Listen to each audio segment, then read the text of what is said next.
Something very simple changed to how my brain processes information. And it's literally the most simple thing ever. And some of you may notice I do this if you ever share something personal that you're struggling with. So, a few years ago, when I was going through my most difficult stage in my life, some of you remember I had disappeared, I was hospitalized. Everything felt like it was just falling apart, like nothing in life was working. Nothing was just working for me.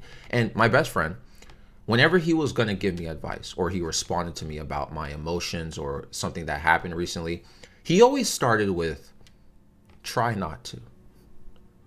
And again, some of you may have noticed I starting my sentences like that too. I say, yo, try not to be hard on yourself. Try not to think too much about it.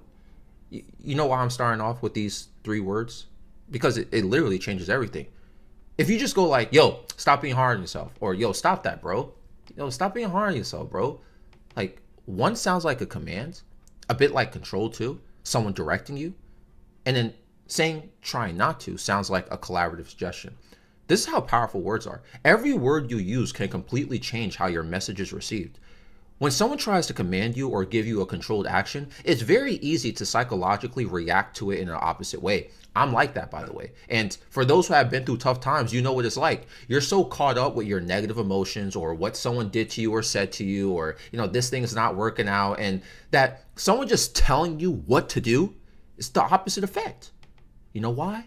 Because these negative emotions that you have is usually because you feel like you lost control over a situation. That's why you're feeling that way. That's why you're mad. That's why you're sad right now. Someone hurt you. You made a big mistake. Life is spiraling. You got no more control of the situation. And now you just like, what else can you do besides sit there and just cross your arms and be mad?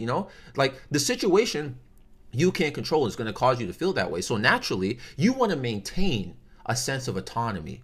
And someone just commanding you to do something isn't helpful.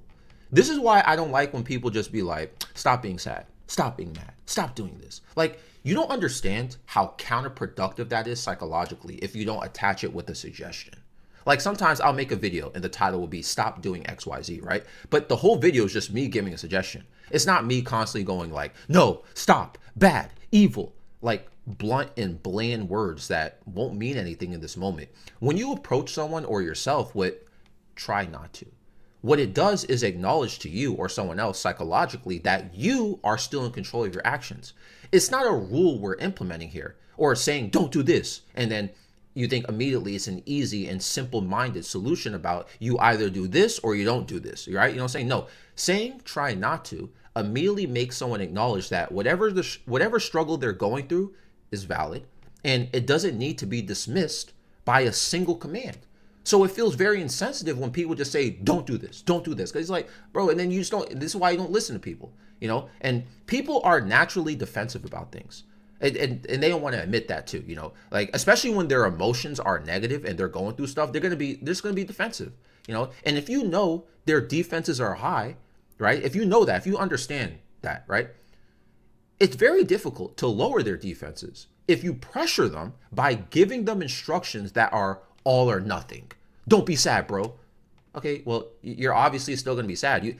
Has anyone ever has anyone ever told you don't be sad or don't be mad, and you suddenly just bam, you're just not mad anymore or sad? Like what? Like seriously, this hasn't worked for like people just still do this. Like it just doesn't work. So why keep doing this?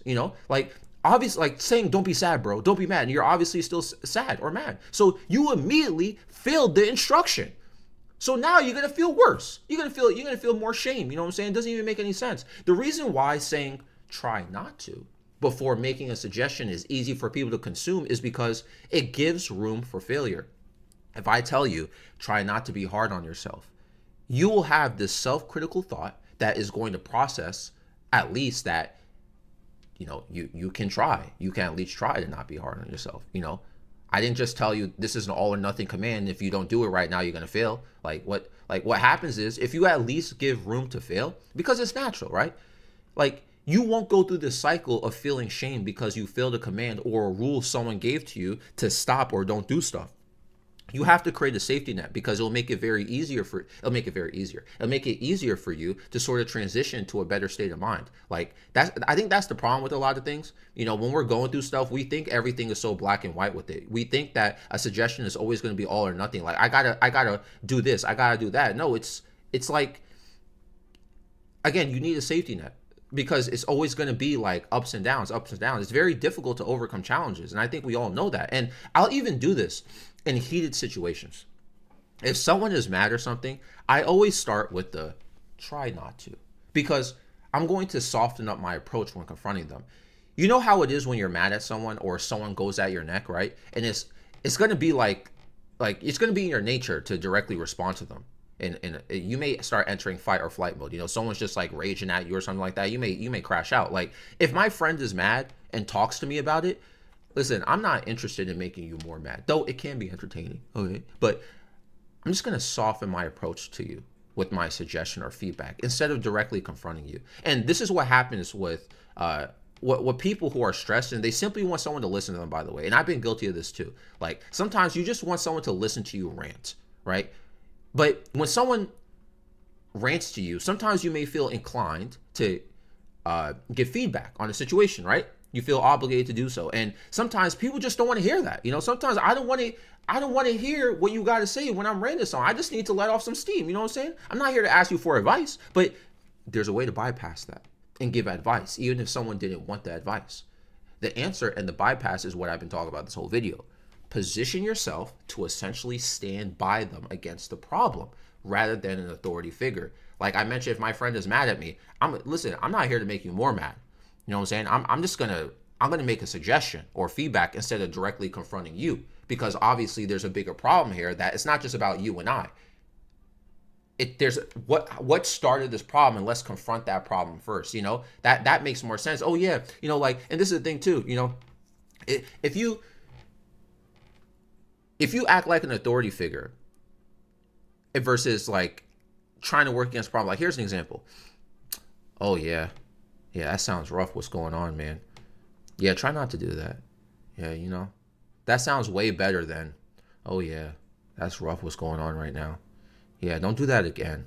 You know, like those are two completely different responses just by simply not including the try not to. And you can see how this concept is so simple that I'm explaining this video, but you can see how powerful it really could be. Like it just changes up the whole context of something. And again, this is why words are powerful. And let me know what you guys think down below. This is just something I find very useful when I'm speaking to people or dealing with my own challenges. If I'm thinking very negative in my head about myself or other situations, you know, I always be like, try not to, try not to, try not to. Give myself a little compassion and some space and a room to, you know, make some changes, you know. You know what I'm saying? I don't want to be too hard on myself. Anyway, I love you guys. I'm out.